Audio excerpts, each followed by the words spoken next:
Welcome again to another episode of the Tech Marketing Podcast. I'm joined, of course, in the booth by my fellow co-host Harry, but also by a returning co-host to the podcast, Alex Norbury. So, Alex, say hello. Hey, everybody. Yeah, nice to be back. It's good to have you back on the podcast, and I'm really excited to announce our guest for today, Tony Condi, who's had probably one of the most. Well, we've just been geeking out in the green room beforehand about PDAs, but has had one of the most interesting and diverse marketing careers. Now landing, of course, as the senior director of global portfolio and brand marketing at Zebra, depending on if you're British or American today.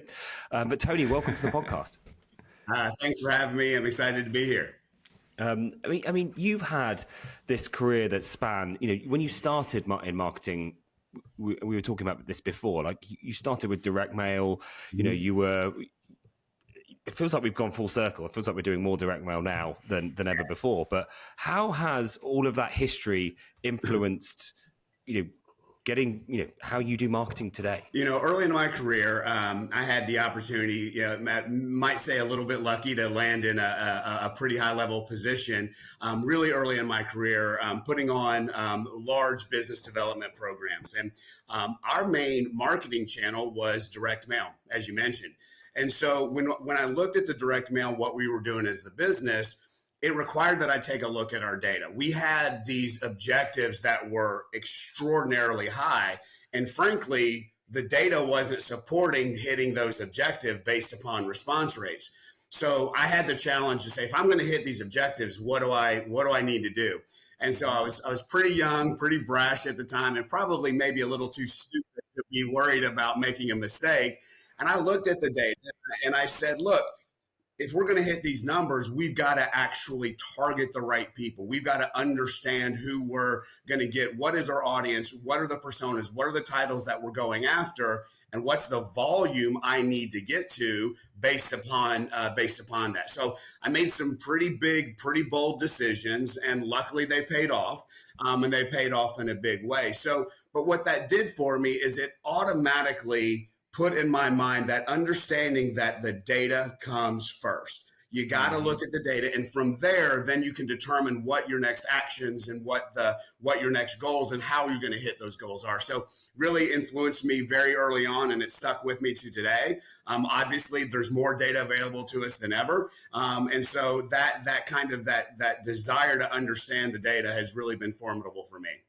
I couldn't agree more. Like, when we talk about some of these different marketing tactics, and I was reflecting on this with another podcast guest just this week, actually, around how much more complex marketing has become. There's still some fundamentals that just never change. Yeah. And data's got to be one of those. Like, when you talked about smashing some of the targets, like, can you give us any context of kind of what your expectations were back then and what you achieved? Sure. So, I was getting success rates somewhere upwards of 3.5, sometimes even more percent. So on 100,000 direct mail pieces, that was 3,500 purchasers. That's a buy rate, right? And so it was understanding, again, the targets, understanding the data, understanding the need in the marketplace, and getting these people to move to action with it. So it was really exciting at the time. It was kind of a high point in that space. And so it was really exciting. And we had some that were north of that. We had some that were a little bit south of that. But when you're getting those rates, you're just trying to get as much of the data as you possibly can and as many of the targets that you can to achieve those numbers. Yeah, that's pretty staggering. I'd love to know what you were selling, Tony. Yeah, at the time it was business development programs. So we were selling. We actually, our product, we worked with the best authors and speakers and gurus in the business. In fact, Stephen Covey, the legends within the business to business, the B2B training and development, the coaching space. And so we had a product that was unique in the marketplace, and we were able to bring it to the masses pretty much for the first time. So that's what enabled us to really achieve those rates. I mean, those kind of rates, I would be, I would say would be above benchmark for emails today. And yet we're talking direct mails. So you mentioned you kind of brought that data-driven approach to that campaign. Like how did you target direct mails in that day. And I guess I'm going to ask the question, like, how do you transfer that to marketing today? Like, is it still relevant today? Sure. So a lot of it was sources of data. So where the sources of data that I could get a hold of for the people that were in business that had the budgets to be able to make these buying decisions so I had to target both the decision makers, but also the influencers. In this instance, the influencers had a strong ability to go to the decision makers to make that buy decision. And then some of it would just scale from there. So it was understanding the sources of the data, where I could acquire the data from, the titles, the personas, the businesses, the firmographics of the businesses, and then really understanding what that looked like in a specific geographic area. So all those pieces of the puzzle is no different than what we do today, right? When we're acquiring intent data, we're trying to acquire the intent of people that have a propensity to purchase what we're looking to sell them, right? So all of that information, it's 100% transferable to the way that we market today. There's so much more. One of the things of the challenge today that you have to do, you have to sift through so much more data to find out what's relevant versus what isn't, but also putting it in the proper platforms. We did a lot of cleansing of our data at the time too, so that we weren't just sending bad information out there, if you will. And so by looking at all those aspects of it, it was just basically more of a manual way, but no different than the way you have to look at data today. Okay. Yeah, I can completely agree. Like with marketing, I mean, with any kind of activity, but especially with marketing, there's always a few blips before you get to those successes. Like, tell us do you remember any of the journey you got to before you got to those amazing response rates? Were there any fails? Was there anything that went wrong as you tested out that strategy? Maybe I was too stupid to make some of those wrong decisions. I mean, there certainly might be a marketplace. There might be. I got a little aggressive at times, and maybe I expanded the geography a little bit more. And maybe I went into a marketplace that couldn't support it, and I thought, hey, I'm going to get a 5% response rate here, and I didn't quite get that. But on the scale of the way that we were doing it, I had the ability to make those mistakes and make those decisions, right? And so that's kind of the way I would look at that. And there would also be some pieces of the data. One of the keys was evaluating the data afterwards and understanding, based upon my response rates, which ones worked, which ones didn't, which ones were getting me 4%, which ones were getting me 0.5%, which ones were not getting me anything. And so then, was the quality of the data good? Maybe it wasn't. Even though I cleansed the data, maybe there were too many duplicates in there. Did I look at all those types of things? So when I did some of that, luckily I had the scale to be able to make up for some of those, but it was understanding the individual data sources and which ones were being successful versus which ones were not, and making the proper adjustments as we moved forward. I mean, that's exactly how we would approach campaigns today, right? Yes. All of that is 100% transferable. Yep. Yeah. When you think about your channels, right? Well, your various different social channels, right? Some are going to work better than others, and some of the targeting might be better. So you have to evaluate each one individually. You can't look at them holistically, because whether it's LinkedIn or Facebook or whatever else it might be, each platform is very, very different. So they must be evaluated individually. I mean, is there, especially in today's kind of market, right? So we are driven by those quarterly numbers, right? We are, at the end of each month, there's always that drive to say, right, we need to close out this month. We need to do better than last quarter. Is there ever the temptation to, ignore some of the data and kind of spray and pray, if you will? What kind of impact can that have? There's always that temptation, right? I think there's always that temptation as a marketer to do some of those things. And I think it's core for us as marketers and as marketing leaders to resist that temptation, right? And understand you got to stick to your metrics. You have to stick to the principles that have got you where you're expecting to go, and then understand some of those things. So, try to avoid those things. That doesn't mean you can't pilot, you can't test, you can't try things. As I mentioned, when you look at various different sources of data, you're not always going to just really, hit it way out of the park, to use an American baseball term. You're not going to always, but sometimes, just you might fail. And that's okay, as long as you fail forward and you learn from it, and then you apply the principles that have worked again and again. So just got to be careful with that. I think it's one of the pitfalls that marketers fall into,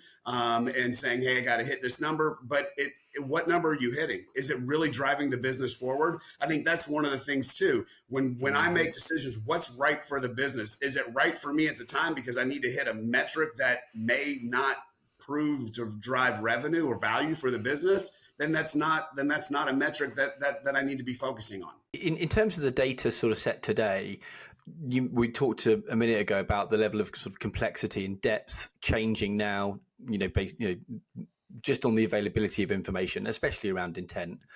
What's kind of new? Where are you getting new levels of insight from?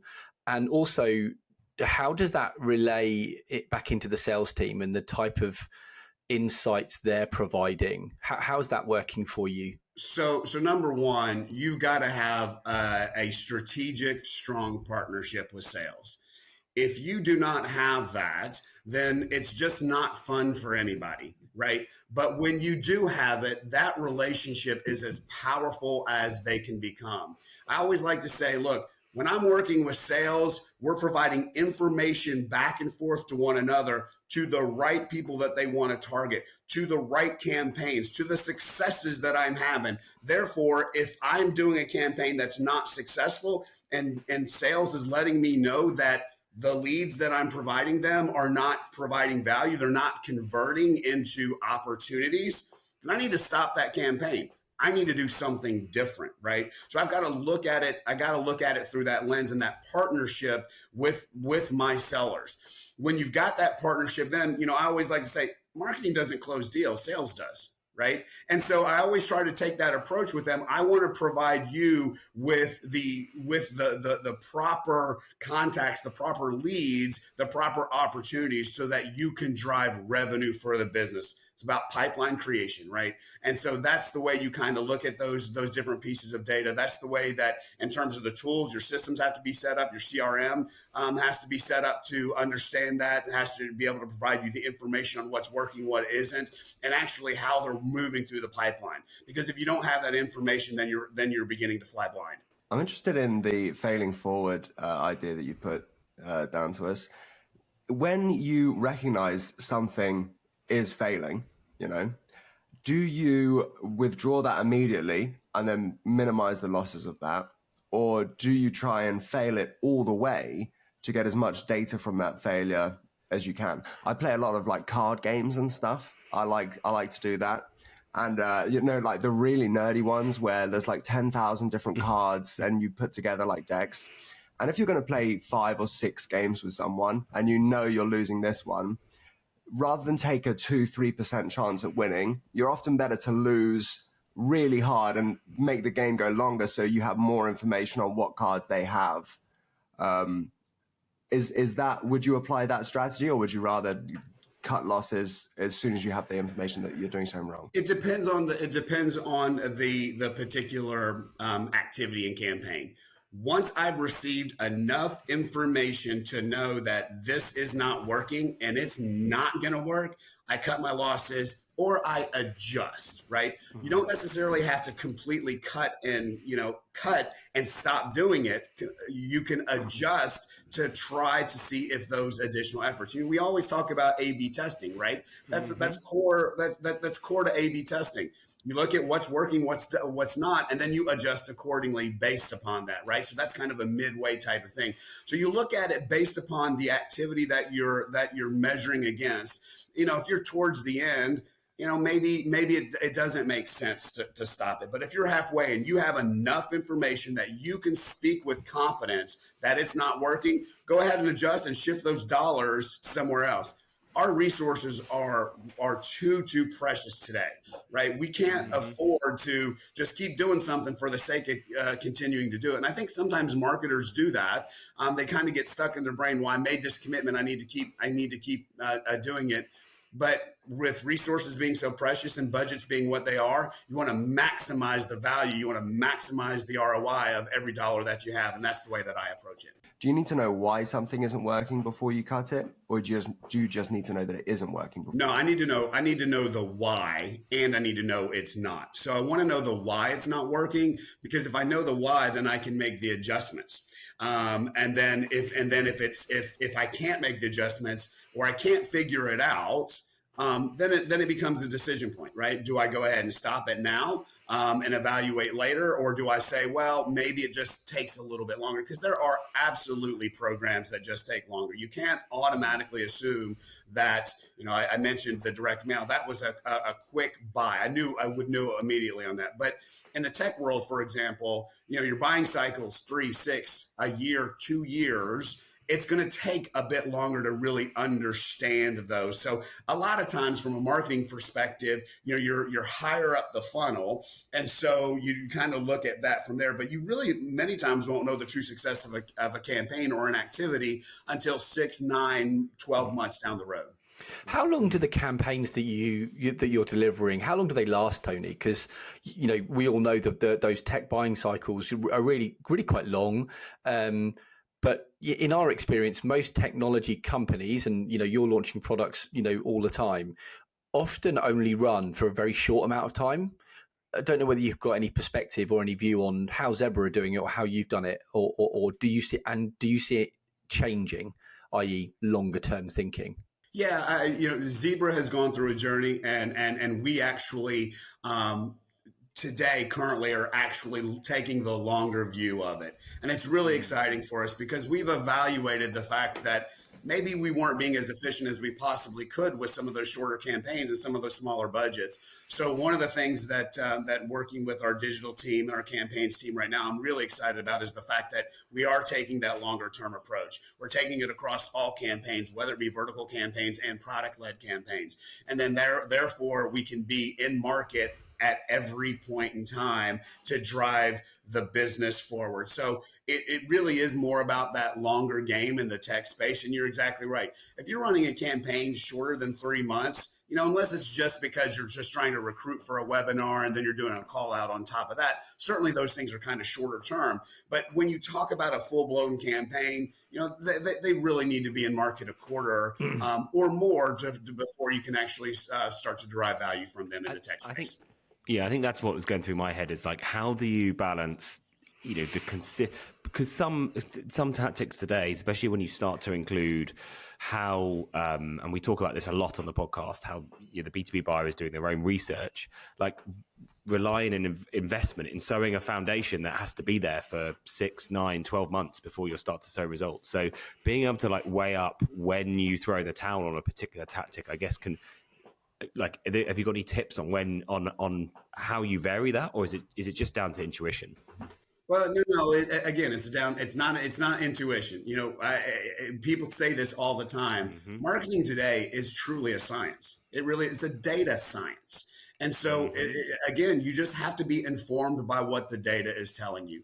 You can know literally 30, 45 days in if things are failing, and you can make that adjustment just by looking at the data.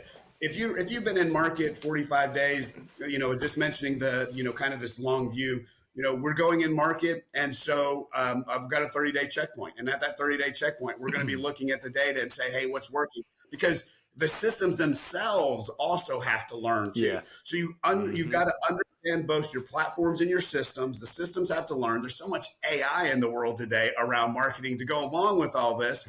It's just all there, and it all is complementary and they work together. So again, it's a science, it's a data science, and you look at the data, and from there you make a decision. If you don't have enough data at that point in time, that's fine. I need another month's worth of data. I need another 15 days worth of data, and then I can look at it from there. I would love to understand your view on AI and if you're using it and how you're using it, and is it providing any kind of difference that you can see right now?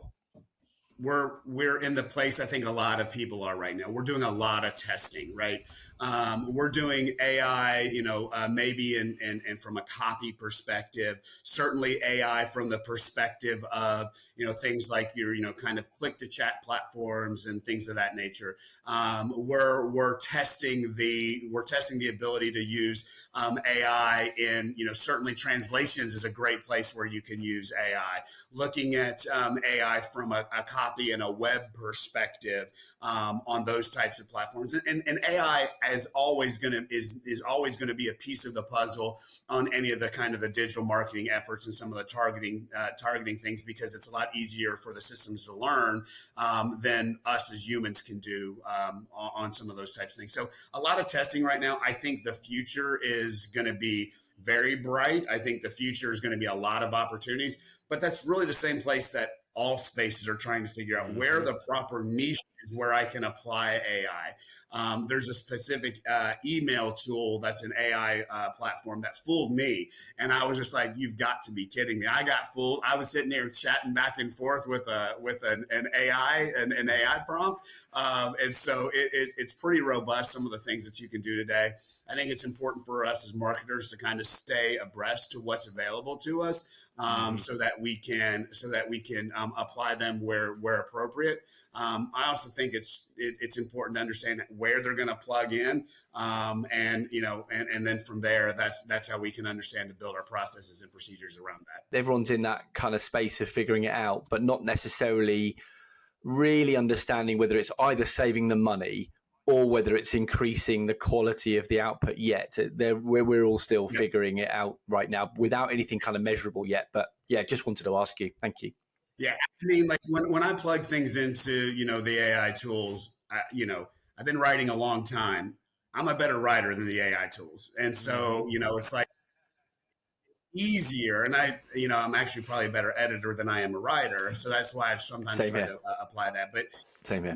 But it's but really, the output is it's a lot of puffery and just random words that are kind of put in there. I've never found the quality to be to the level of a really great writer. Amazing. Yeah, I think that's kind of the general approach we're seeing. I mean, we made it nearly 30 minutes without mentioning the AI word on today's podcast. But everything you just mentioned, you used a really important word there, Tony, which was testing. Like it all comes back, like right from the beginning of your career all the way through to AI now. Like those fundamentals haven't changed, is what I'm learning. Is that you've got to have this data-driven approach to objectively look at things. I want to come back actually to one minor comment you made really early on that just intrigued me. Use the term influencer when it came to data, and I'm intrigued. Like what do you mean when you say influencer, and how do you factor that into a campaign today? Like moving away from kind of some of the AI elements, like how have you factored that into a marketing campaign for success? Yeah, when I say influencer, so it's the person that is going to influence the buying decision within the buying committee or the decision makers. And so that's when I'm talking about influencer, I'm not talking about a social media influencer. I'm talking about an influencer within the buying group. And those people may be the users of a specific technology because they're the ones that have to use it on a daily basis. And if they're not seeing the value and the quality, they're influencing the buying committee. They're influencing the decision maker. So it's important that you target those influencers and you understand. Now, that being said, because budgets are what they are, you have to be careful what level of influencer that you can get to. I can't always get to every frontline worker, for example, and every frontline worker may not have access to there are more folks that may be working in a warehouse or something like that, and they're not on PCs where I can actually get to them. So not necessarily down to that level, but maybe they're managers and things of that nature who are really looking at that, and they're taking the feedback from their frontline people, and you're including them in there. So again, it comes down to targeting, understanding my buying group, understanding the decision makers, what roles the influencers play in that decision-making process, and then deciding my channels accordingly. Which is just, the only thing that's changed here is the channels. And even then, of course, direct mail, we can have the debate, like, is direct mail coming back? Because people being so when overwhelmed. Amazon is sending catalogs out, I believe direct mail is coming back. I mean, Amazon's getting catalogs now. The world's biggest, one of the world's biggest digital portals. And they're sending out catalogs now. You know, direct mail will stand out. I got a direct mail kit the other day. Right, it was this box, and it just had a postcard in it.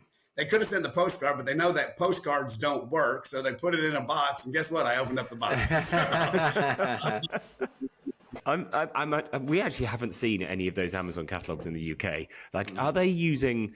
You thinking about the combination of the fact we can now personalize things at a hyper personalized scale, talking about data, but also the fact that they could probably print these on demand. Like, if you've received one, was it heavily personalized based on your? Or was it very much a kind of one shot to a whole set of zip codes? Yeah, this one was the ones that I have received, and I've received multiple ones, and I've received them from other groups as well. It was a little bit more generalized around specific holidays, right? So around Christmas, around back to school, and it was more about the specific products they were targeting.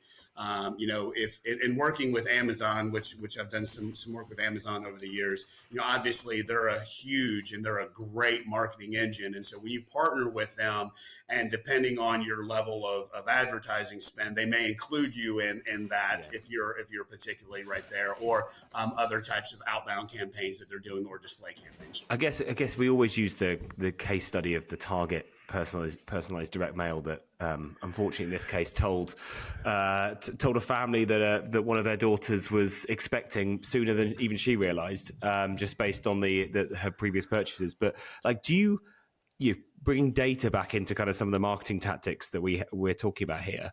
Like, what role does personalization, and how have you used personalization and data together to drive impact?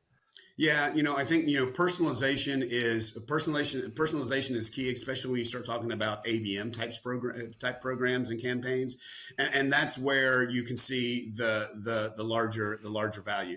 You can personalize down the individual level. You can personalize down to more of the industry level, rather than just the technology level. So, there's the various different levels of personalization. We try to use web personalization as possibly can, so that we're, displaying to them, we're getting them to the proper place faster with the verticals and the information that they should be most interested in. So, we do a lot of that, really at that vertical level, and then try to bring in some of the individual pieces and components to it, really more specifically at the ABM level. We do ABM, one-to-one, and we do ABM one-to-few. And depending on the targets, both of them can be successful. But when you're doing it at that level, it allows you to hyper personalize a little bit more, than saying, hey, I'm just doing more vertical targeting and personalizing that way. So it's various different levels of personalization. And I think that's where some of the, coming back to AI as well, that's where it's getting super interesting. So we've covered bringing all of those elements together. So we've covered your background, we've covered the approach with data in the last few minutes. We've also talked about personalization, some of the different tactics, when to proceed and when to potentially call back or pull back on a campaign. Let's bring this all together in like a practical example. This is actually not something we've done on the podcast before, but I'm super intrigued to see where we land here, right? So we're just about to finish off a quarter, right? We've got April 1st, just on Monday here. We've got a brand new budget and a new product to launch. Like, let's start building a campaign live and see where we land. Let's bring some of your experience in here, Tony. So from day one, like how, and let's use a physical product that we're selling as an example, but we're gonna make it B2B. Like, from day one, how do we ensure we're maximizing ROI? Like, what's the foundation that we need to set up? Well, first off, you got to understand the objectives, right? If you're launching a new product, you have to ramp that product, right? So, depending on if it's a new product introduction, or that's completely new to the market, or it's the next generation of the product. You have to understand what the objective of that particular launch is going to be, what the ramp period of that product's going to be, and how does that product fit into your overall marketing mix completely. We try not to do point-based, simple product campaigns because we don't necessarily know exactly what products. So we try to incorporate that more in our overarching marketing plans. So once we understand the objective, then we have to understand both our individual marketing channels, but then our go-to-market channels. So we're a channel-driven business, right? So we sell a lot of our products through our channel partners. So then we have to enable our sellers. We have to enable our channel partners. We have to enable our regions to help us launch this product, drive the campaigns. And so we build the plans in conjunction of thinking about all of those aspects, and then the budget, applying the budget dollars accordingly. And then also thinking about pricing and promotions, right? And once we understand the pricing and the promotions, that we can then get to our sellers, we can get to our partners, we can then understand how we're going to ramp that product off, and then ultimately launch the product. Are we going to do a launch event? Are we going to launch it at an event? And again, all these pieces are the various different channels that we have to the puzzle. Your social media channels that you're doing, your PR channels, your sales channels, and then looking at that holistically, building the plan around that. We do a very good job at Zebra. We have a very defined product launch process that incorporates all aspects of the plan to help get us to that launch, and also communicate it internally, but then also externally from there. So that's what's kind of exciting about the way that we go about things. And then we think about, hey, if this product is replacing another one, we've got to then end of life that product and look at our data once again to understand we can target those people to upgrade to the latest and greatest product. And is there a condition of interest? Is there a reason why they need to upgrade from this product to that product? And if there is, we leverage that information and we apply that information to be successful with these particular products. Just to follow up on that, Tony, how much of your investment is brand versus demand? So launching a new product, and you talked about, of course, going into existing customers, you might want to be upselling it, or you might be upgrading it. But across the board, like on average, how much are you investing in brand activity as part of this launch that we're going to do versus, down the funnel events, LinkedIn, demand, content syndication? Like what's the split?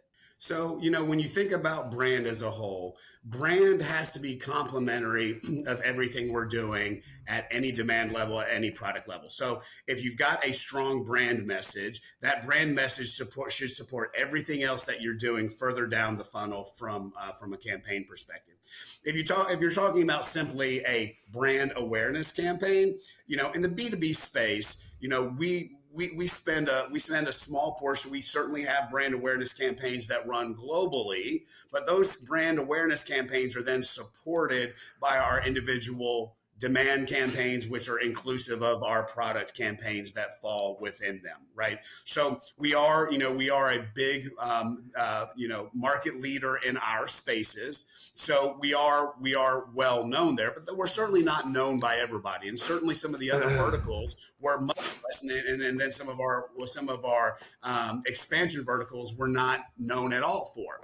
And so in those instances, we may spend a little bit more on brand awareness, let people know that Zebra has a right to play in these spaces, and we're focusing a little bit more from there. Okay. And from there, then we come back in with our demand types of programs with our regions, our portfolio types of programs that fit within that.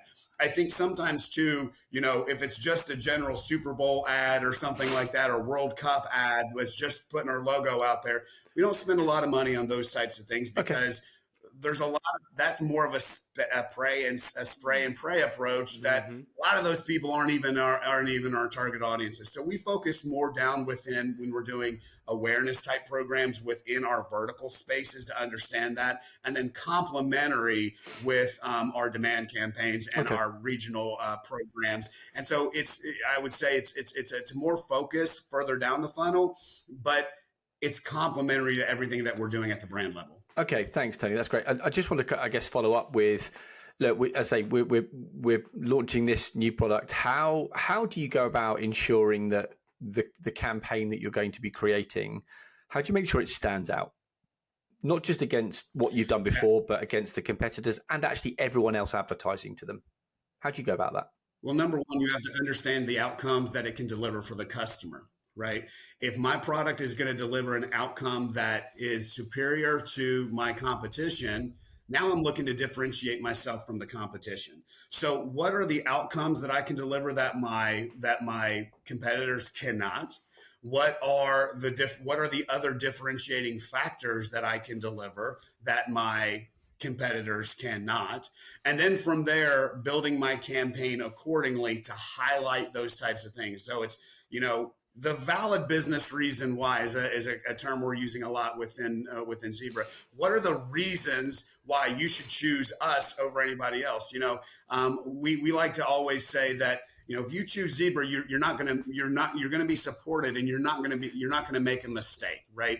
So no one ever got fired from buying Zebra, right? One of those old adages is simply the case. Now, some of our folks internally don't like us saying that, but the reality of it is Zebra's always going to be there to support our customers. We're going to always be there to drive innovation. We are always going to have what I would say are the best products in the space. Therefore, we command a certain level of trust. But beyond just saying those things, we have to prove it. We have to prove those out to our customers, and we have to be able to get inside and demonstrate that value to the customers as well. So those are the types of things that we think about in terms of differentiation. Okay. Certainly, as a marketer, I like to be the most creative. I was just about We've to worked say. together long enough. We get some really, really cool campaigns from there. So, cool creative is always wonderful and great, but it only goes as far as the message and the value that I can deliver to my customers. Yeah, I was going to see where the creative, the scale of your creative braveness is probably not a great word, where that was laying at the moment, Tony. Are you still continuing to push, or are you sort of finding yourself getting safer and safer? I'm never a safe marketer. Okay, great. They used to always call me a cowboy back in the day, so I always like pushing. Certainly it's critical to stay within a certain set of guidelines, but there's always the ability to kind of push things forward, right? I think within Zebra we have the ability to push things, but also not get a little bit crazy. I spent a lot of years at Motorola, 100-year brand.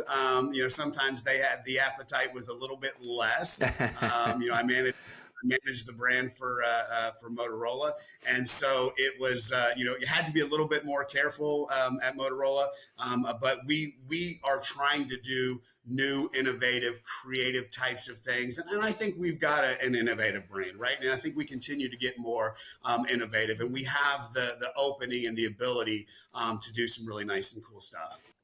No, okay, yeah, sorry, I'll jump. So so we've planned this campaign that obviously threads in from some of our brand activity, takes into account some of the customers' new needs. We've used our data-driven approach to target them, and we know we want to do some bold creative as well. We're gonna wear our cowboy hats for this one, as we've just said. Like, how do we go and get the board on board with this plan? Like, especially now when we're being asked to do more with less. How do we go and get them on board with something, especially if we need to be a bit experimental and we need to potentially try some new tactics or technologies? Yeah, it's goals and metrics, right? The board cares about revenue, right? And they care about what's going to get you to those, and the executive team, they care about revenue, and they care about the metrics. They'll give you the opportunity if you're upfront, and you're honest and you're clear and you have the same shared goals, the same shared metrics, and the same shared timeline, right? If you hit your goals, you hit your metrics on those timelines, you're going to be given the ability to continue moving forward. Now, certainly, executive teams have a tendency to get a little bit impatient. But I think what I see, and a lot of times with the most successful executive teams, is they understand that if I've got a product that is been in market for a while and I had to have a certain ramp expectation, I should hit those ramp expectations. Absolutely. But if I'm going into an expansion place, I got to understand I've got to build some of this brand awareness. I have to build some of this trust with the partner community. I have to build some of this trust with my customers. And then from there, if you're hitting your metrics along the line, then the board and then the executive team will support and buy in. We've actually got that instance kind of going on within Zebra today, and it's really exciting because our executive team is very, very supportive of where we're going, and really the future of Zebra. We've got a lot of opportunity within our business, and it's really exciting. And so that's the way you do it. It's about being metrics, goal, and timeline oriented. I completely agree. I mean, having worked in so many different organizations and reported into so many different boards, I'm sure, do you, one thing we've been debating on the podcast over the last 6 months or so has been how, that that CMO tenure, what is it at the moment? 2 to 3 years? Or might be less, yeah. Right? And every CMO that you speak to has a different approach, has a different set of metrics. Having reported to so many different boards, do you see that as a potential challenge? Does there need to be more standardization in marketing, or is that just what comes with the complexity in dealing with this many channels and this many customers? Well, I think, over my years, thankfully, the CMO tenure has been longer than that. And so we've been a little bit more established. I think the reason why is I think sometimes CMOs, they don't necessarily set the expectation. They don't set the metrics out. They fall in love with metrics that maybe the board and the sellers and the executive team don't care about, right? But thankfully within my tenure, the CMOs have been a bit different, right? They've understood that they've garnered the trust of the executive team. They've understood, and they're not talking to them about vanity metrics. They're talking to them about things that are going to move and drive the business forward. Therefore, and they're also willing to take their lumps at times. They're willing to say, I get it, this program didn't work, and take responsibility and say, we're gonna adjust and do better. So when the CMOs do those types of things, I do believe that they get a little bit more trust within the executive team and the board. And thankfully, we've had that at Zebra, we had that at Motorola, and certainly we had that at Scion as well. Yeah, and I couldn't agree more. At the end of the day, it comes down to, and we've talked about this just in today's podcast, but in previous ones, it comes down to aligning with the business outcomes. Yep. And you're not focusing on vanity metrics or elements that just don't really impact the bottom line. So completely agree there, Tony. I think that was a really good, rich conversation, Tony. Thank you. Yeah, let's bring us to a close. So it's been amazing picking your brains on how we might approach a campaign, how we might report, build it, report on it, and even speak to our CMO about it. But if you were to kind of reflect on your rich career to date, what advice would you give a younger version of yourself, or someone coming into this role with the same responsibilities as yours for the first time? What would you give them? Yeah, I'd say number one, be passionate about everything you do. Be exciting. Be excited about getting up every day and going to work. I think at the same time too, you want to always be learning. You want to, I had the ability to do that very early on in my career. You want to learn what's enabling me to be successful, and what opportunities do I have both personally and professionally to grow, to help lead the business to be more successful. Always think about the business first. What's driving the business? And if you put the business and what's going to help the business, you're going to be right much more often than not. And I think one of the things I mentioned, early on in my career, I had the opportunity to work with some of the top business authors and gurus, and did a lot of work with Stephen Covey. And one of his famous quotes that always sticks with me, and I utilize every day, is seek first to understand, then be understood. When you understand what's going on, you understand people's points of view, you understand the marketplace, then you have the ability to act accordingly, and then people will have a tendency to understand what your activity is about. Awesome. Tony, thank you. Well, y'all have a great one. Appreciate the time, and enjoyed being here.